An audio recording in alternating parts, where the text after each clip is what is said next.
Hello, everyone, and welcome to the webinar. I'm super excited to have you all here today. We have a super in-depth presentation for you all. I can't wait to dive into it.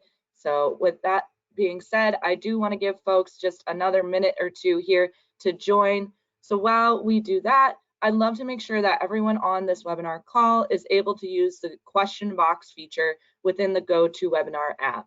So there won't be a traditional chat feature today where you could chat with other participants or anything like that. The question box is essentially going to act as your chat feature for the day. And I'll see your question box responses in that question box there. So if you'd like, please type into that question box, say hi, let me know where you're calling in from today. I'll call out some of the responses here. One of the great things about these webinars is that they connect folks from all different corners of the world. So with that said, for example, I'm based in Boston, Massachusetts. I love it here, and I love to see all the different places that people are calling in from on these calls. Already a couple of questions coming in about the webinar recording. Just a heads up that this will be recorded, and I will mention that a couple more times on the call as well. Judith is just saying hello. Hello, Judith. Tatum says hello from Wisconsin. Andrew says yo. Hi, Andrew. Greg says hello from Austin, Texas. Hi, Greg. Jade from Pennsylvania, welcome. Karen from Toronto, Canada, welcome. Judith from Northeast Ohio, hello. Jennifer from Wayland, Mass, not far from me, hello. Chris from Ontario, Canada, welcome. Patty from Lakeland, Florida, hey there. Darren from North Carolina. Claire from North Carolina, beautiful. Melissa from Calgary, Alberta, Canada. Douglas from Northern New Hampshire, I'm originally from New Hampshire, welcome, Douglas. Katrina saying hello. Hey there, Katrina. Jay from Ocala, Florida. Welcome. Holly from North Carolina. Wonderful. Tony from Portland, Oregon. We have some folks calling in from South Africa. Hey there. Gregory from Scottsdale. Hey there. Jean from Austin. Hi there. Nick from New Jersey. Wow, tons of responses coming in. And if you notice, there were very few locations that I mentioned twice. So pretty amazing that everyone is here. We all come together for this common goal of working to improve our marketing, which is just a really nice way to start off these webinars. So thank you all for joining. Give yourselves a pat on the back for showing up. I wish I could call every single one of you out, but thanks for participating and saying hello. With that, I'm going to jump into some of our housekeeping items for today's presentation. So again, welcome. The webinar will be recorded, like I mentioned, so don't worry about taking notes or anything like that. You'll get the materials in your inbox later today, a copy of the slides, as well as the recording. Also, I'd like to point out here that all of our webinar recordings are easily found on the WordStream and LocaliQ YouTube channels. So if you feel like you want to check out more of our webinars that you may have missed in the past, you can find this webinar recording and all of our webinar recordings on YouTube. Just go into YouTube, type WordStream or LocaliQ, click on our channel, and you'll find our webinar recordings there. So again, this will be recorded, so don't worry about that. Also, be sure to submit your questions throughout the webinar. Part of the reason why I had you all warm up with me on using that question box is I want to make sure that you're comfortable using it throughout. Toss your questions in and be sure to stick around for the Q&A session at the end. Save up some of your questions for that and pop those in for the Q&A session at the end of the webinar. If you've attended any of our past webinars, you know we've had some really in-depth sessions. It's kind of a unique experience to almost get your questions answered in what feels like a one-on-one setting where I'll be able to read through your questions and provide some answers there. So again, feel free to use that question box throughout. I'll be able to see it as I'm presenting, and I'll try and address as many as I can at the end of the presentation. So for everyone on this call today, I want to get us all on the same page as to who LocaliQ is, who is this brand that's presenting this webinar today. Now, some of you might be already familiar with LocaliQ or already working with us, and that is great. Welcome. Some of you might be totally new, and that's fantastic too. And some of you might be familiar with our sister brands, WordStream and ReachLocal. So for everyone on this call, I want you to know that LocaliQ is a fully integrated growth marketing platform that combines innovative technology and unparalleled expertise to give your business tools and resources it needs to thrive and prosper in the digital marketing space. So how exactly do we do that? Well, at our core is technology. So we're constantly running optimizations across our clients' campaigns using proprietary technology and AI informed from over 1 million LocaliQ campaigns that we've ran that you can't find anywhere else. We also provide you with tools at your fingertips to put time back into your day so you can focus on managing your business rather than worrying about your marketing. And another thing is we've been in the digital marketing game for over 15 years, which is a really long time when you think about the actual age of digital marketing, right? It's not much older than that. If you think back 15, 20 years, that's really when things started picking up within the digital marketing industry. So we've kind of been there through it all. We've seen all the platform updates, changes, and involvements, and we're here to tell that story. So one thing that we're really proud of that I want everyone on this call to be aware of is that LocaliQ is a premier partner with all of the major advertising platforms. Now, this isn't given out to just any marketing platform out there. It's really only granted to businesses that are providing proven campaign success for the customers that they're servicing, also demonstrating clear thought leadership and expertise within the space, and of course, meeting a rigorous set of requirements. A common question that I get asked a lot on these webinars is where can you find out more about the topics that we cover here? You know, these webinars are only an hour long, so they really do fly by. So if you ever feel like you need a little bit more time with any of the topics that we cover here, just head on over to the LocaliQ or WordStream websites and navigate to our blog. We cover all of the topics that we cover in these webinars in depth on our blog. So a really great resource to kind of back up some of the concepts that we're just going to kind of glide over today. So be sure to check out our websites, tons more information on there on how to improve your marketing and so on. Also, be sure to follow us on social media. If you want to attend more of these webinars in future, give us a follow. You can find LocaliQ on LinkedIn, Instagram, Facebook, Twitter, or X as we call it now, and YouTube. And same for WordStream, LinkedIn, X, or Twitter, and Facebook and YouTube as well. We post regularly on there, so if you want to be alerted of like platform updates that you should be aware of as an advertiser, any sort of digital marketing news, we share all of that. Any sort of upcoming events like future webinars if you want to join more of these. So it really is a great resource. And again, just mentioning that our YouTube sites are right here, so you can find the recording of the webinar and past webinars on our YouTube channels. And a little bit about me, the person that's been talking to you for the past 10 minutes and your facilitator and host for today. Hello, it's wonderful to meet you all. I am Susie. I'm a senior content marketing specialist over at LocaliQ, where I write educational content on everything under the digital marketing sun, from SEO to PPC to display to email. I've really done it all, covered it all.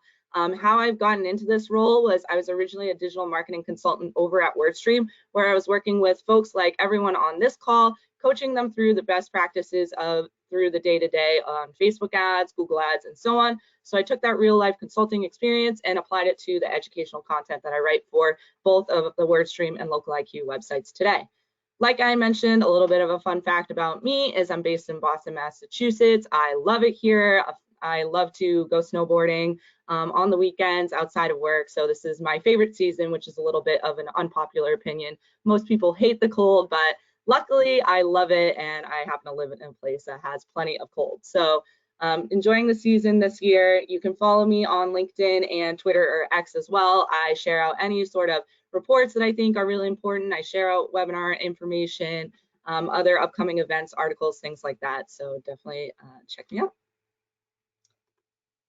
So a little bit of what we're going to cover today. I cannot wait to get into this. This is one of my favorite topics to really dive into, because I feel like a super common question that always comes up on every other webinar that I do is, what digital marketing channel is like the #1 channel? Which one would you pick out of these different channels? Which one should my business be running? I think we're all kind of constantly questioning that. So with that, I can't wait to dive into like what our options are, what your business should be using, and so on. So we're going to go through all of those different marketing channels.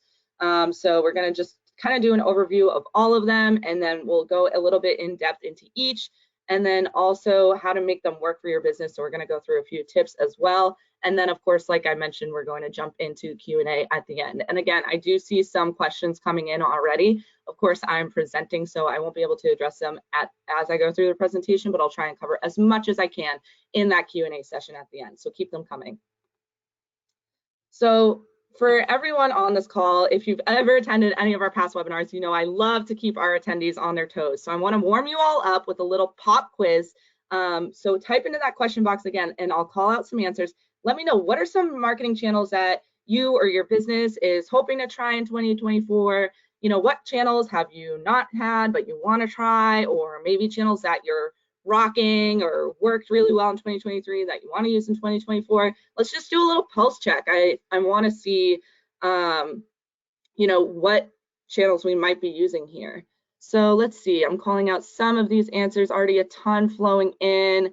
We have, let's see, Kelly here, she's saying that she's looking to use more SEO, but has been using PPC in the past for sure. Judith is saying IG, Instagram and TikTok. Gary, TikTok as well. Jay looking at Meta. Cindy looking at YouTube and TikTok. Jay looking at YouTube, Amazon and video. Definitely Jade looking at SEM for sure. Thomas looking at more some of those traditional media. Scott looking at WhatsApp. Patrick looking at Pinterest. Gary also mentioning podcast advertising. We'll touch on that as well.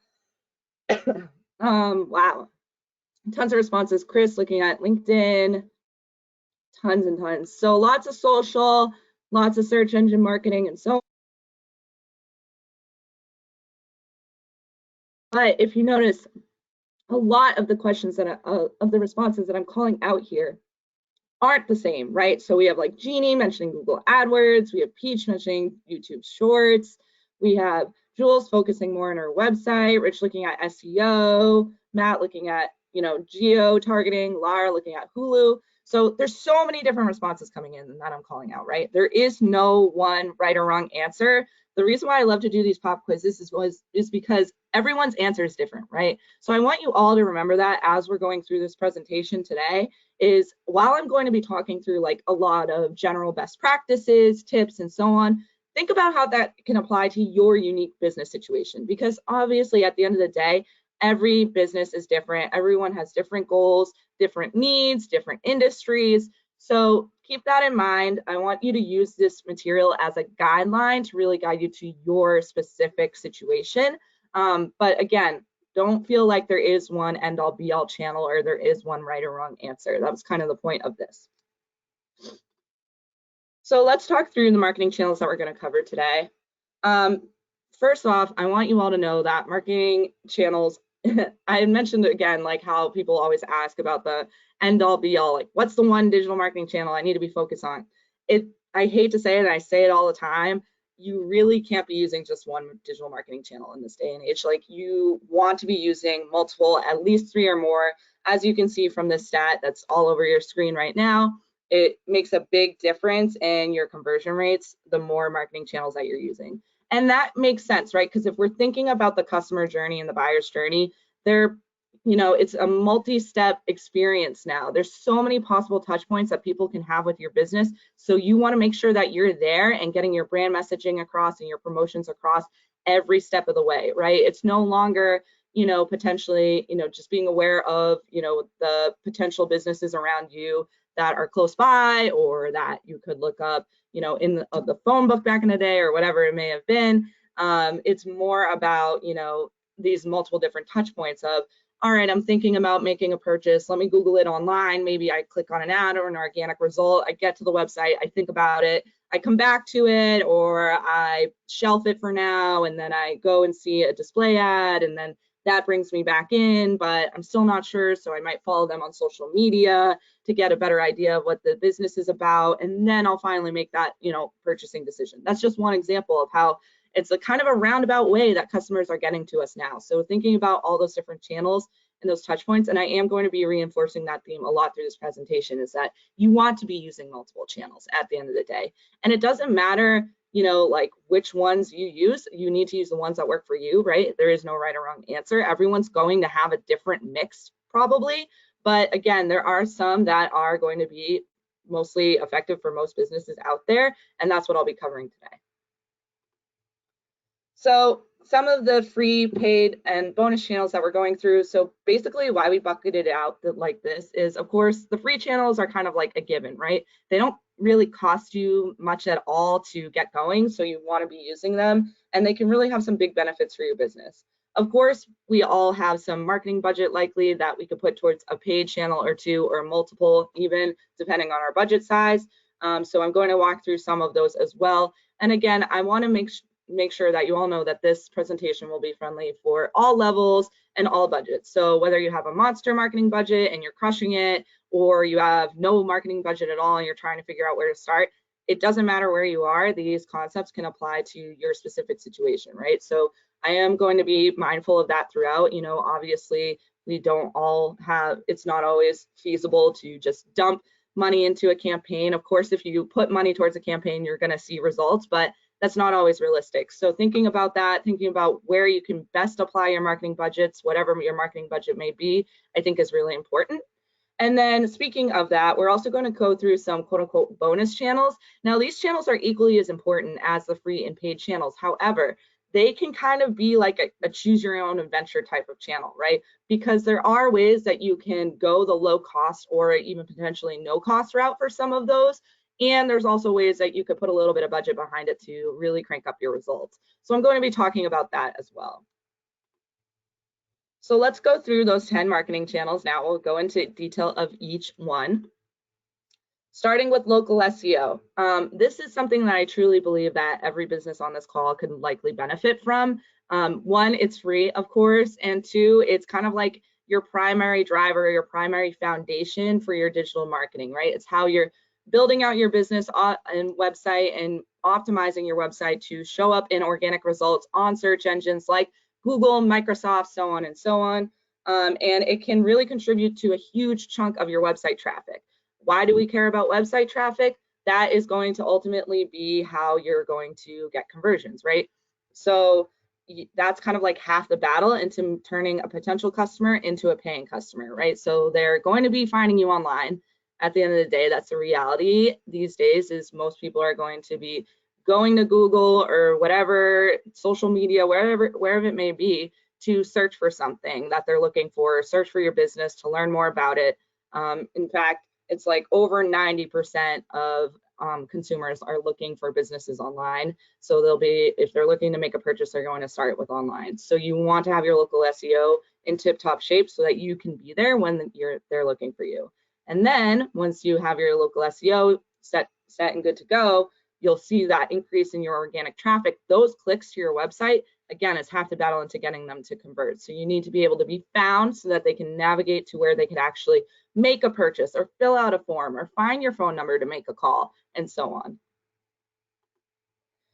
So for some of the folks here, again, just to mention, as I'm talking about SEO, I'm talking about that search engine optimization. So again, how you're optimizing your website, your content to show up in search results on Microsoft, Google, and so on.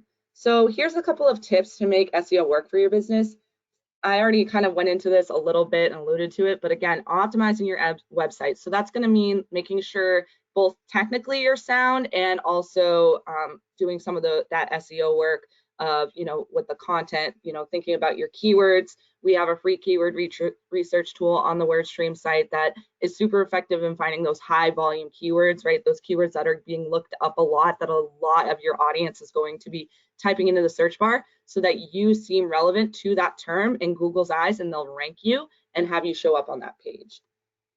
Also, make sure you're prioritizing that user experience. So I kind of mentioned that with the technical side of your website optimization, you know, making sure your page is loading, you know, pretty fast, making sure that it's easy to navigate, that it's accessible, no matter somebody's abilities, and also making sure this is just something to kind of like a best practice on top of like SEO, but something that I always mention with website optimization that I think can often get overlooked because it's not necessarily like an end-all be-all SEO indicator, but make sure that that conversion that you're trying to get completed is easy to do. It's very clear once people get to your page, they know what is expected of them, that what you're trying to get them to complete, that it's easy for them to do. You know, we don't want to see a form that has like a million steps. It's going to take them a while. I know that can be hard to avoid in certain industries, but trying to shorten those conversion actions to make it as easy and streamlined and clear as possible is really going to make a difference. And that can even come down to like button size, right? So if I'm on a mobile, tiny little mobile screen, am I able to, you know, click that button to check out or fill out that form or whatever it may be? And then again, kind of mentioning this, but the local keywords is really going to be the main driver of your SEO strategy. So keywords are, again, how Google is able to read through your site and know what content is relevant to you and what searches are relevant to you. So it's really important to hone in on your keyword strategy. It might take a little bit of trial and error, but again, using tools like that can really help you, like you see on the screen, can really help you hone in on your keyword list. This kind of goes along with SEO. Sometimes people bucket it together, but I felt like we needed to address it separately, is local listings and online reputation management. So what I'm talking about there is like your online review sites, any sort of directory listings, and things like that. So why that's important is, of course, people are looking at your reviews, they're looking at your reputation. Most people are going to be leaning towards businesses that have more reviews, have more of those 4 or 5-star reviews. So you really want to be driving that. And I know it's tough, but you have to be able to find ways that you can ask for reviews. Don't be afraid to ask. Actually, there's some great stats out there that prove that happy customers are actually more than willing to leave a review if you ask them. So definitely don't be afraid to ask, and make sure that you're building out those local listing sites too. So another common statistic that is you can find online is that like over 50% of businesses, so over half of businesses out there, have seen inaccurate information on their local listing sites. That is scary. And what that means is maybe your site is filled out by, your local listing could be missing information, it could have outdated information. So you really want to be checking those regularly, making sure that they're easy to navigate, that they're clear, and that they're accurate, so that when people want to find you, and especially with local listings, they're probably close by or ready to make a purchase or ready to make a move, come to the store, whatever it may be. So you really want to make sure that you're ready to take that on and take on that traffic. So a couple of tips there. I already mentioned this, but definitely double check your information. And also, not only should you be asking for reviews, but also please respond to all your reviews. Yes, that includes the negative reviews. And I know it is not fun to respond to those negative reviews, but you have to do it because it helps improve your online reputation, right?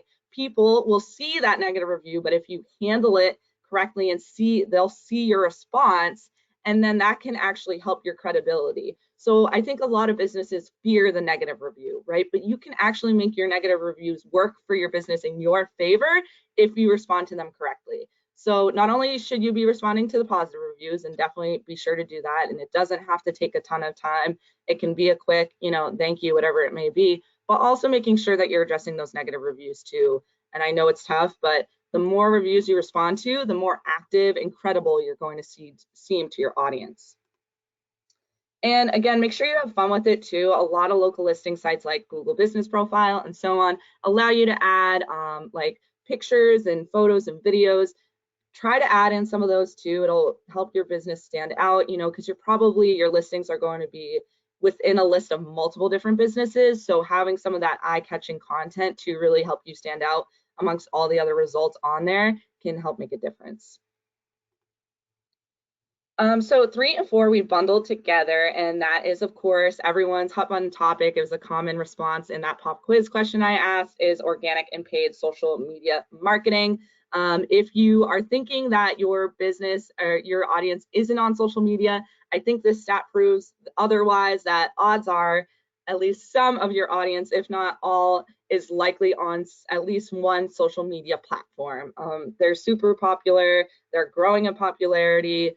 So there's a couple ways that you can approach your social media marketing and advertising, right? There's the organic or the free social media posts that don't cost you any money. That's more just you building out your business account, posting on it, being active on it, things like that. And then there's the paid side, so paying for real social media advertising campaigns, boosting posts on Facebook, things like that. So I'll try and get into the details of each of those. And again, I know I'm seeing a lot of questions coming in already, but I'll try to cover those in the Q&A session at the end as well. So to make social work for your business, there's a couple of things you want to do. So make sure you're focusing on organic first. That would be my suggestion. Basically, you want to get your page established on the biggest platforms that you can, and on as many platforms that you can cover that make sense for your business and your bandwidth. So we have a lot of resources on the top social media marketing platforms out there on our blog, so you can get into a little bit of that, of which ones you should pick. But I think a lot of folks already have an idea, right? But basically, you want to just make sure that your page is up to date, that you're active on it, that you're posting regularly on it. And I understand, again, based on bandwidth and everybody's budget, team size, and so on, it's not always realistic for you to be posting like a reel or a TikTok every day, right? That, or, you know, 3 tweets a day or whatever it may be. That's okay. Try and pace it out and pre-plan. Maybe you use a social media marketing calendar, which we have a free marketing calendar template on our local IQ and WordStream websites if you want to use that to help you pre-plan. The more you can like pre-plan your posts and get ahead of it, that way you can just schedule those posts out, set it and forget it, and then you're active. And, you know, maybe just you check in once a week or once every other week on your messages and on your comments, and you reply to them or you like them. The other thing that I would recommend when you're trying to build your organic presence on social media is be active with other similar accounts and businesses. That's how other customers could potentially find you, because of course the struggle with organic is you're kind of trying to build that following, you know, with people that might already know your business or find your business and then follow you. But if you want to tap into that audience that doesn't really know you yet, starting out in some of those other places to have your page, help your page get seen can really help. But of course, paid social ads can also help with that too, which I'll talk about that too. So within organic, making sure that you're using engaging media, which I mentioned, and also try and crowdsource some of your content from your followers too. So another struggle with organic social media marketing is, of course, thinking about content, right? What do I post? I'm trying to think of a post. I'm out of ideas. Lean into your audience for that. So maybe ask, you know, your followers a question or run a contest or something like that, where they could comment and you can feature their comments in the next post, or you can feature their submission in your next story or whatever it may be. Also, be sure you're using hashtags. This is pretty much a must-have for most social media channels now.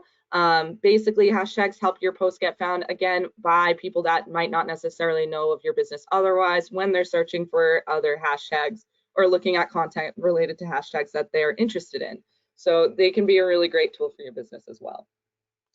And then for paid, which is really going to be probably the bread and butter of your social media strategy if you're just getting started, right? So paid social media ads can really help supplement the gaps in your organic social media marketing. So if you feel like it's been slow getting your social media pages off the ground, not getting a ton of followers, not getting a ton of likes, social ads is the next place you should look to, because they can help you reach an audience outside of your following, again, because there's so many different targeting options within paid social media ads.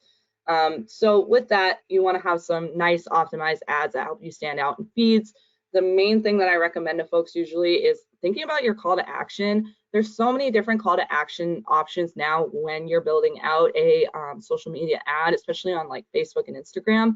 Try playing around with that, maybe even A/B test it a little bit, making sure that you're using that call to action within your copy as well as in the button. And then try not to be too text heavy. Obviously, we've seen on social media platforms now, they're relying more heavily on photo and video and so on. So making sure that you're really letting the picture or the video talk for you and minimizing the amount of text that your audience has to read will make a difference as well. And then making sure that you're refreshing your ads often, looking at that frequency metric that some of you might have access to. Basically, your frequency can tell you how often someone is seeing the same ad over and over again. If you're on a regular new audience and you're targeting, an average frequency rate is like 5 to 10, meaning like between 5 to 10 times is when you want to start thinking about refreshing your ads. And then if you're doing like a remarketing audience, which is a little bit smaller, they might see your content a lot more. So then we're looking at maybe 10 to 14. So 10 to 14 times once they see your ad that many times, that would be when you would want to refresh your ad. That's just one example. Some platforms give frequency metrics, some don't, it really depends. But I think that is a popular metric on Facebook and Instagram ads, so I just want to mention that. But again, just make sure you're refreshing them regularly, maybe once a quarter, once a month. Really depends on how big or small your audience is, depends on how big or small your budget is, which means how much your ads are running. But just making sure that, you know, it's up to date, it's relevant, right? We don't want to be advertising something that has to do with winter in the summer and so on and so on. So search advertising, this is, I don't want to be biased, but this is probably one of my personal favorites because it's like a faucet that you can just turn right on with that budget, right? So search advertising is super effective. There's a tons of ways that you can report on it and track it and make sure that you're seeing results from it, which is great. And it's really a good way to move customers through the funnel. So again, I said this earlier, but the majority, almost 100% of your customers are going to be searching for your business online. So, which is proven in the stat here. So basically what you want to be doing is making sure that your ads are showing up so that they'll get that click, especially if you're similar kind of like to paid and organic social. If you feel like your SEO, your search engine optimization, organic rankings on Google, on Microsoft are a little slow, you're kind of struggling to rank, maybe it's really competitive, your paid ads can help supplement that. So it's a really, really great tool, one that I think most businesses want to be using for sure. So how to make pay-per-click advertising, which is another term for search advertising, work for your business. Primarily, you want to make sure that your tracking and reporting is good to go before you even press the gas, right? Because if you can't tell the results from the money that you're putting behind these ads, you won't be able to know if it's effective, and you won't be able to know if you're actually getting conversions out of that. So it doesn't matter, you know, what you choose. You can use directly in Google Ads or Microsoft Ads. There's plenty of metrics that and report views that you can use. You can also use Google Analytics. You might use a customer relationship or CRM software. We at LocaliQ provide you with a LocaliQ marketing dashboard that summarizes everything in a nice clean report, but just making sure that you have your tracking and ironed out and that you know what metrics you want to track, you know what's important to you and your business, which is going to be unique to you, and that you're able to benchmark that and track that as you go is really important to know your results. And then making sure that you leverage automation when you can. So automation, I know that I think everyone on this call, I feel like I can speak for all of us, we've probably seen or heard a thing or two about AI, artificial intelligence, automation coming into popularity within the last year or two, right? And that stretches over into digital marketing, especially with search advertising. There's a ton of new ways that you can incorporate automation into your ads. And I know that AI can definitely seem like a scary thing to dip your toes into at first, but you can start off small, maybe by just using some of the dynamic ad formats in Google Ads, right? You should be using responsive search ads.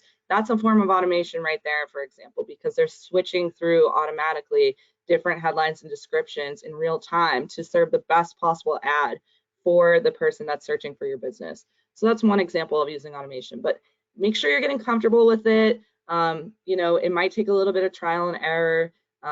Try and ease your way into it if you're not used to it. But again, definitely getting comfortable with automation will make a big difference. And the last thing that I will say is, yes, you're going to see results as you're putting budget behind those campaigns. But I always remind folks, and this kind of goes with everything with digital marketing, but especially with search, because I think we're always kind of like hoping for and expecting those results right away, right? Especially if we're making like optimizations and changes, you definitely want to have patience. And I know it's hard. I know, because I know your money is getting put into it, right? It's your money. You want to see the results, but you have to be patient to kind of grow and evolve your account over time. So anytime you're making a change in Google Ads, I usually recommend at minimum, give it 14 to 30 days before you start checking in on it and seeing how that impacted your account and seeing the progress there. You kind of need to give it time and give Google or Microsoft time to learn and let the algorithm test any changes or test your campaign and kind of do some trial and error. It's actually called a learning period that most campaigns, bidding strategies, any sort of changes like that go through, where again, the algorithm is testing the best ways to serve your ad. So if you don't see the results that you're looking for right away, that's okay. But after you wait a little bit, maybe a few weeks, maybe a month, you know, whatever it may be, then start reevaluating and seeing how you can adjust and pivot from there. So it's going to take patience. It takes time for your account to build up all that historical data so that you're really fine-tuned and running on all cylinders. So again, just be patient with it, which I know is tough, but something I even have to remind myself of sometimes. Almost, I feel like I'm picking out all of my favorite marketing channels here, but also display ads are one of my personal favorites. I just think they're really effective. They're really fun. There's a lot you can different ways that you can use them, a lot of different ways you can target with them, aside from search, which I think are really cool. So display ads is another really popular marketing channel that will continue to be popular in 2024. And it really does impact your search conversion rates and your overall conversion rates. A big problem with display ads that people have is that they're kind of showing within your parameters, any and everywhere they can within your parameters, right? So people are surfing the internet and they're browsing and seeing your ads, your display ads passively. So they're probably not going to click on it. But that display ad plants the seed, and then they potentially go back in a search or go to social media and they find your business later, and then they convert. And that's actually called a view through conversion, which is trackable. And we do help folks track that. So basically you are able to track somebody is seeing your display ad and then converting from it later on, but originally they saw the ad. So I think that is a big thing to keep in mind, and you kind of see that with that stat. So basically they're searching after they see a display ad, and then the conversion rate increases. But aside from that, it's also kind of like just a different way to promote your business, right? A picture is worth 1,000 words, and it can convey concepts that your text ads that are kind of limited might not be able to convey. So I think it is an important channel. I did kind of mention this, but there's tons of different ways that you can do your display ad targeting. So try and play around with it, see what ways you can leverage maybe first-party data or data that your business owns to create an audience list and go after those folks that might have already been interested in you and so on. Maybe potentially looking at the different geographics that you can target, which we do a lot here. Also leveraging different and unique placements. This is a fun example that I mention a lot with display ads, but I think a lot of folks kind of get wrapped up in their own industry, which is understandable, right? You're living and breathing it all day. But let's say I'm a B2B business and I want to target decision makers at other businesses, for my service or whatever. I might automatically think, okay, I want to be on this industry related website. I want my display ad showing on this type of content related to my industry and so on. That's definitely relevant and it makes sense. But if you think about the decision makers' typical day to day and where they are online, they're probably not reading industry related content all day long. I know even for myself, and I think all of us can speak for ourselves here, throughout the workday, we're not necessarily consuming content about our job all day, right? That decision maker is probably looking at the weather and plan their weekend plans, maybe checking out a recipe, thinking about what they're going to cook for dinner that night. Like they're not always thinking about, work. So I think to place yourself in front of where your audience member, that decision maker is going to be, you might have to think outside the box. And it might feel like a little out of the norm for you, but I think playing around with some of those placements can really be effective. And then also you can always start small and then go big. So again, the nice thing about display is it's a little bit cost per click wise, a little bit less expensive typically than a search ad cost per click. So you can start off with like maybe a little bit of a smaller budget, see how it works out, build up those impressions, build up that brand awareness before you start to crank it up. Along with display ads, almost equally effective and growing even more rapidly is over-the-top streaming ads or OTT ads. Essentially, those are video ads that are shown through streaming devices. So let's say my audience member is sitting back watching Hulu, Peacock, Disney Plus, any of those streaming platforms. We're familiar with them. You see ads on them as you're watching those. What over-the-top streaming means, it means it's going over the cable box, right? So it's not from cable TV, it's from your streamed Wi-Fi platform services. So that's how those ads are shown. So they're video-based ads. There also can be image-based ads, and they're shown on those types of platforms. And most of your customers are probably going to opt for the ad version of the streaming platform. I know I personally do, and I just I grit my teeth through the ads all day and all night when I'm watching TV on those streaming platforms. But to me, it's worth it, right? It's a cheaper subscription, so I'm willing to watch the ads. And that's how you can get really highly relevant ads to your audience. And I definitely get some of, I can say for myself. So how do you make those work for your business? Again, kind of just a little infographic of exactly how OTT ads work. Again, know your audience. So you really want to be thinking about your ideal customer persona here. So something really important with this, again, as I even mentioned, like it's pretty personal. You're almost connecting to your audience in a little bit more of an intimate way while they're just kicking back at home streaming something. So really thinking about like what times of days might they be streaming? What would they be interested in? And it feels kind of silly at first, but really take a step back and picture that ideal customer, picture that ideal person. What do they look like? What do they do for work? Who do they hang out with? You know, what is their family life like? What is their home life like? How much money do they make? What are their lifestyle? What are their interests? Where do they go out? Things like that can really help you understand what types of creative and video creative will resonate with them, and so on. Also, again, kind of this will help, what I just mentioned will help with this, but making sure you're marketing with emotion. So again, video can convey a lot of concepts that text-based ads cannot. So thinking about, you know, do I want to make them laugh? Do I want to make them feel some type of way? And making sure that we're kind of inspiring our audience to act is really important.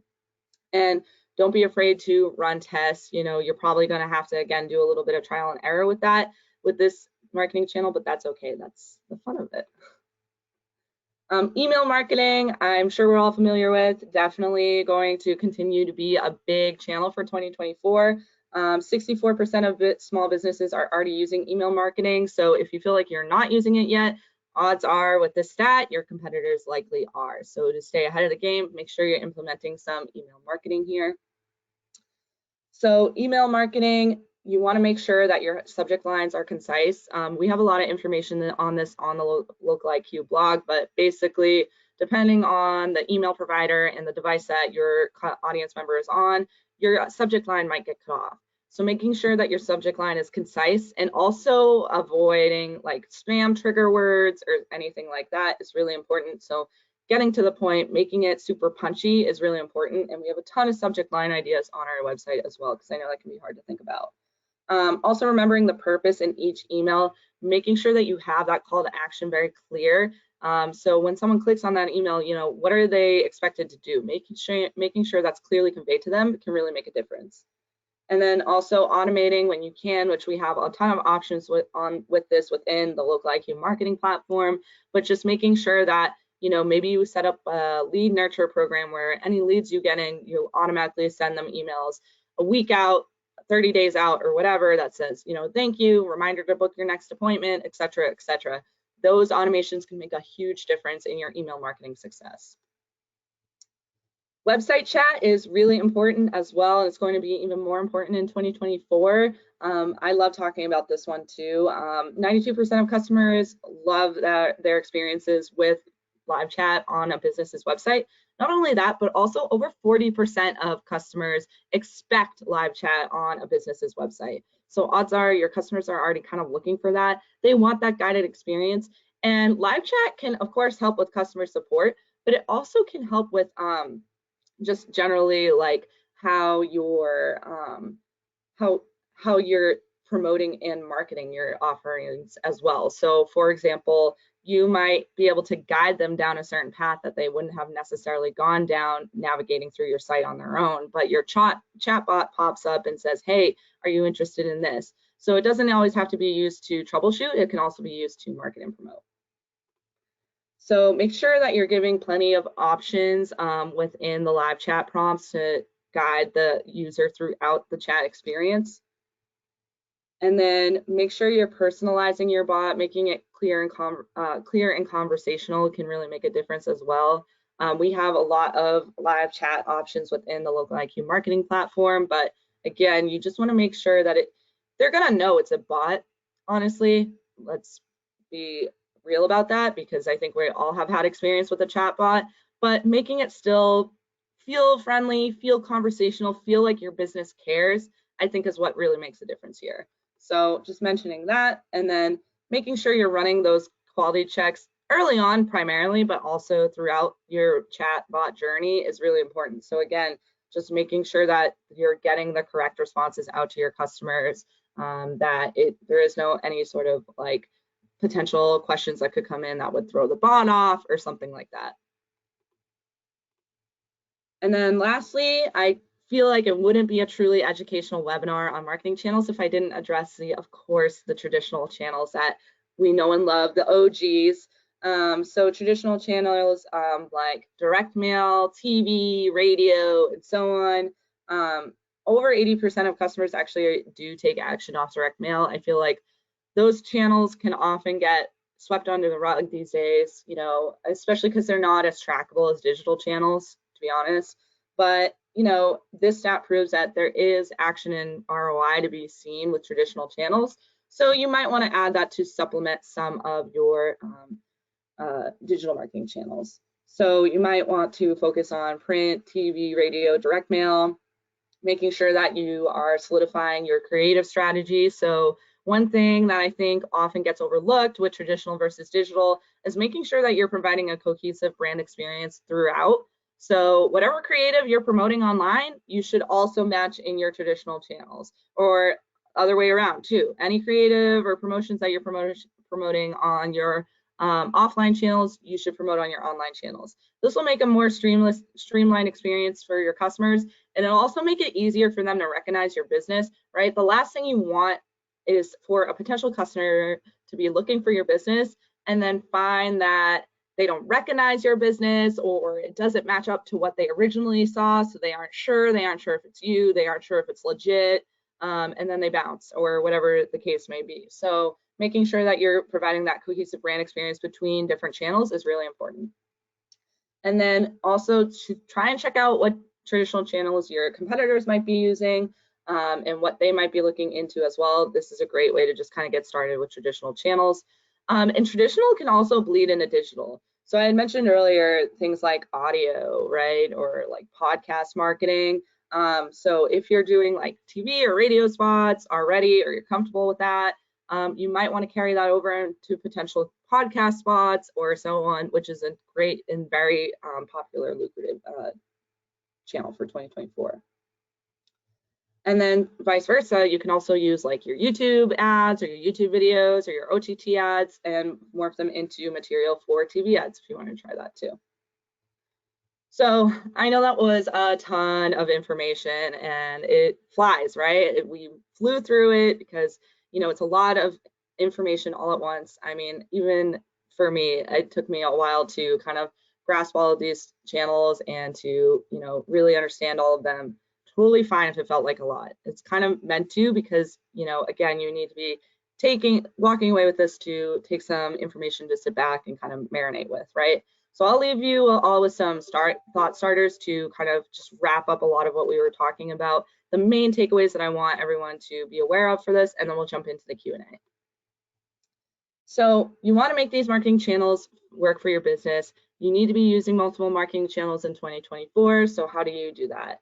So know that, and I mentioned this a lot, no one size fits all. The best marketing channels for your business is up to you, right? It's up to you and what works best for you. So you might need to try out a few different channels to see what works, and you might need to trade off a few channels to see what works. The main thing that I don't want to see is anyone married to one channel. And I have seen that a lot, unfortunately, in the past, where, you know, a business might be saying, hey, this one channel, you know, they always work for me, or I know my audience is on there and I need to get more out of it. And sometimes it's just, at the end of the day, it's not the right channel for your business. So you need to be able to flex and have that agility to move over to a different channel that will bring you results, right? So while we might expect a certain channel to work one way or another, it's not always the case, and that's okay. There always is going to be another channel on the back burner that can supplement that.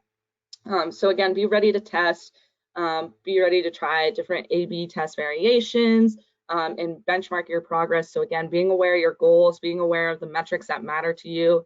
And it's not always, you know, the big money metrics that everybody, wants to talk about, which is like cost per lead or, return on ad spend or whatever it may be. It might be, depending on your goals, if you're just starting out and you need to get your brand out there, it might be brand awareness, it might be impressions, it might be clicks to your website because you need to drive website conversions. There are a lot of other metrics that can give you a holistic view of your marketing progress. So keeping that in mind.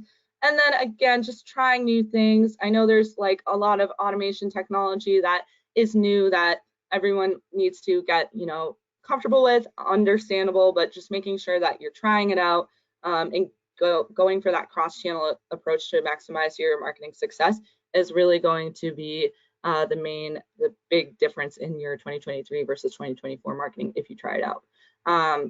What I would say is and I say this on a lot of webinars, but if there's one takeaway that I want everyone on this call to always remember after this is always have a backup plan, right? And having multiple marketing channels already covers that for you, right? So if this marketing channel, thinking ahead of, all right, if this campaign works how I want it to, great. What am I going to do to, amplify that? Or am I going to let that cruise and try another channel? Or if it doesn't work the way that I want it to, totally fine. What's my backup plan? What other channel can I try instead? Or what am I going to be thinking about, trying to supplement that? So with all of that said, I know that was a ton of information, like I mentioned. And again, I don't expect anyone on this call to know everything there is to know about all of these channels on here. So if you feel like you have more questions, you have questions about your unique situation, which is totally understandable, feel free to hit yes on that poll I just put on the screen, where you can get your questions answered at a time of your choosing with a real marketing expert one-on-one. So if you want a free digital marketing assessment that will give you more answers into how you can use all of these marketing channels to the best of your business's ability in 2023, definitely be sure to hit yes there and make sure that you're getting all your questions answered. Like, for example, I'm seeing a lot of questions coming in like about specific business scenarios or business situations. Totally understandable. Of course, I wish I did, but I don't have time to answer all of those now. So if you feel like you do have questions like that, that's why that poll is up. So with that being said, I am going to leave that poll up for the remainder of the webinar. So if you answered it, just sit back, relax. This is more like the audio portion of the webinar where I'll go through all of the questions. And with the last few minutes we have, I know a ton of questions have been coming in. So let me see here. Tons and tons of questions. And if you haven't sent in your questions for the Q&A, make sure you're adding them in here now. I'm going through and trying to pick out as many as I can here. So David asked a good question. This is actually interesting, and I should have elaborated on this too. Good call, David. He goes, if OTT targets and reaches your specific audience, why worry about when they watch, since OTT reaches your target no matter when they watch and stream? So good question. With any advertising platform, and it varies by platform, so this goes beyond just OTT, something that I kind of like allude to a lot or kind of lean into a lot across advertising strategies is ad scheduling, right? So sure, your audience, your ideal customer might see that ad at, the wee hours of the morning while they're watching or streaming, but they might not be ready to act.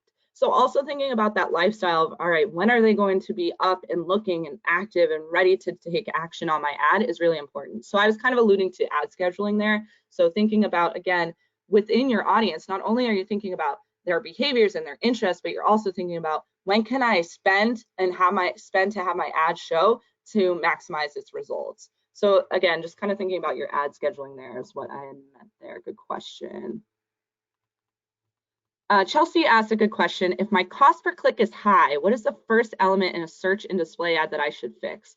Well, first off, I will say that the cost per click situation between a search ad and a display ad is going to be different. So there's going to be different approaches for a search or a display ad for sure. What I would recommend if you feel like your cost per click is high is a couple of things. There's probably a few reasons why your cost per click is high. One being competition, right? So, and that's kind of hard to get around. If there's a lot of competition on the search engine results page, or even in the display network, that's going to drive up your costs. And that is something that sometimes is unavoidable. You can try and go around try and target audiences or, try and go around some of, what you think your competitors might be targeting, but at the end of the day, that's going to be the first thing. The second thing I would look at is the quality of the traffic that you're getting. So one thing that I say with CPC, or cost per click, is if you get a high cost per click, but you're getting the amount of conversions that you want, and you're getting the cost per lead that you want, where it's averaging out to a normal cost per lead, you might not worry about your cost per click as much.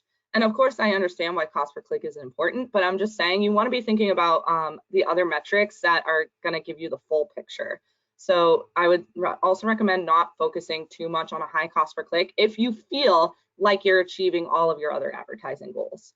On top of that, though, if you feel like you're not getting good quality traffic, right? Because high quality traffic might be worth the price. But if low quality traffic is not worth the price that you're paying, then you need to re-strategize around the keywords that you're targeting or the audience that you might be targeting to go after some cheaper keywords. So that would be the first thing that I would look at as well. Good question there. Tons more I could talk about there, but we have a ton of questions, so I'm going to try and cover more here. Melissa asked a good question here. Do you recommend different strategies for a seasonal business? Definitely. So you still want to do the cross-channel approach to seasonal marketing, and even in the off season, you should still be advertising. I understand, and I've worked with plenty of businesses that definitely scale it back during certain times of the year, but it's always better to have something than nothing when it comes to digital advertising. So I would say continue your advertising year round, and just make sure that you're ramping up and down depending on your season for sure. I mentioned this a little bit, but Chelsea asked, what is the top KPI you measure for PPC? If I'm in a unique niche industry, what CPC should I consider good? So I would definitely recommend for anyone on this call wondering about like cost per click, average cost per click, or average click-through rate, or average conversion rate, cost per lead for Google ads or Facebook ads, check out our benchmarks on the WordStream and LocaliQ blogs. We have full in-depth reports from data from just last year on the average metrics across industries for those platforms. That can help give you a good starting point if you're not sure like what CPC you should consider good or bad. But I would say the top KPI to measure, similar to digital marketing channels, there is no one end-all be-all metric. It's really going to depend on your business. So like I mentioned earlier, where cost per lead might not be the metric that you want to focus on. It might be impressions, or it might be, whatever, depending on your goals is really going to be the answer there. So I know that wasn't really a real answer, but my answer is there is no right or wrong answer there. So I would look back at your goals and definitely look at a few metrics, not necessarily just one, to get a holistic view. Tons of other questions coming in, but I know we're right at time. I wish, as you all could tell, I could talk about this all day. I wish I could answer all of these questions. And thank you for participating, and thank you for putting your questions in here. If you want to join more of these webinars, we do them monthly. Next month, we're actually doing 2 in 1 month, so make sure to keep your eyes peeled out for that. Again, you'll get the recording and the materials in your inboxes later today, and you can find them on our YouTube channels. Thank you all so much for joining, and I hope you all have a wonderful day.